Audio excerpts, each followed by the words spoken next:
বোলপুর থানার আইসির বিরুদ্ধে অশালীন মন্তব্য করে বিতর্কে জড়িয়েছেন বীরভূমের দুর্দণ্ড প্রতাপ তৃণমূল নেতা অনুব্রত মণ্ডল। এ বিষয়ে হাজিরা দেওয়ার জন্য পুলিশের তরফে তাকে ইতিমধ্যেই নোটিশ পাঠানো হয়েছে। যদিও শারীরিক অসুস্থতার দোহাই দিয়ে বারবার হাজিরা এড়িয়েছেন অনুব্রত। এই পরিস্থিতিতে অনুব্রতর অসুস্থতা এবং চিকিৎসকের দেওয়া শংসাপত্র নিয়ে তৈরি হয়েছে বিতর্ক। জানা যায়, অনুব্রতর যে মেডিকেল রিপোর্ট তদন্তকারীদের হাতে তুলে দেওয়া হয়েছে সেটি শান্তিনিকেতন মেডিকেল কলেজ নামে একটি বেসরকারি হাসপাতালের। সেখানে অনুব্রতকে 5 দিনের জন্য বিশ্রামে থাকার পরামর্শ দেওয়া হয়েছে।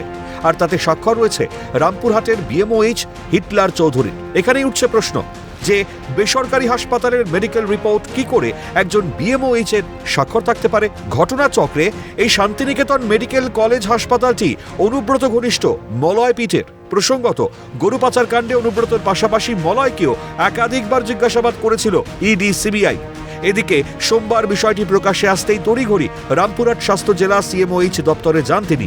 এরপর সংবাদ মাধ্যমের প্রশ্ন এড়ানোর জন্য মাথায় হেলমেট পরে বাইক নিয়ে কার্যত এলাকা ছাড়েন হিটলার চৌধুরী। যদিও এ বিষয়ে পদক্ষেপের আশ্বাস দিয়েছেন সিএমওএইচ ডক্টর শোভন দে। জানতে আমি বললাম আপনাদের ওদের কাছে যেমনভাবে সবাই আপনারা সাংবাদিকরা জিজ্ঞেস করছেন, আমিও জেনেছি। আমার কাছে অভিযোগ পড়লে আমি নিশ্চয়ই ওকে জানাবো এবং যা তদন্ত, যা পদক্ষেপ ইত্যাদি যদি কিছু এর মধ্যে আমাদের করতে হবে সেগুলো আমরা করব। আর তারপর থেকেই খোঁজ নেই ওই চিকিৎসকের। মঙ্গলবার রামপুরহাটের ফ্ল্যাটেও দেখা গেল সেখানে দরজায় তালা ঝুলছে। এমনকি প্রতিবেশীরাও ওই চিকিৎসককে দেখতে পাননি বলে জানাচ্ছেন। এর নাম তো জানা যায় না। এমনি কি ডাক্তার কেউ নেই?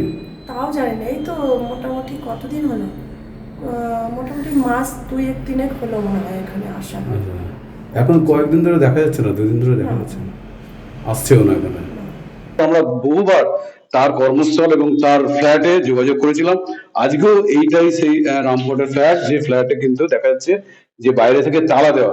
অর্থাৎ বলাই যেতে পারে যে এই ফ্ল্যাটে কিন্তু ডাকলেও কিন্তু ভিতর থেকে কেউ আসছে না, বা কোনো শব্দও পাওয়া যাচ্ছে না। তাহলে এই কলিং বেল আছে, যে কলিং বেল বাজলাম, ভিতরে কেউ আছে কিনা সেটাও বোঝা যাচ্ছে না।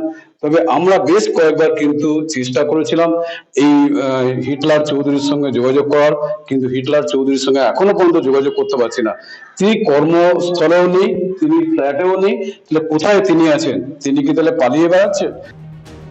গোটা বিষয়টি নিয়ে বঙ্গ রাজনীতিতে শুরু হয়েছে রাজনৈতিক চর্চা। তৃণমূল নেতা কুণাল ঘোষের সাফাই, প্রেসক্রিপশনে কোনো বিভ্রান্তি থাকলে তদন্ত হবে, এতে দল কোনো মন্তব্য করবে না।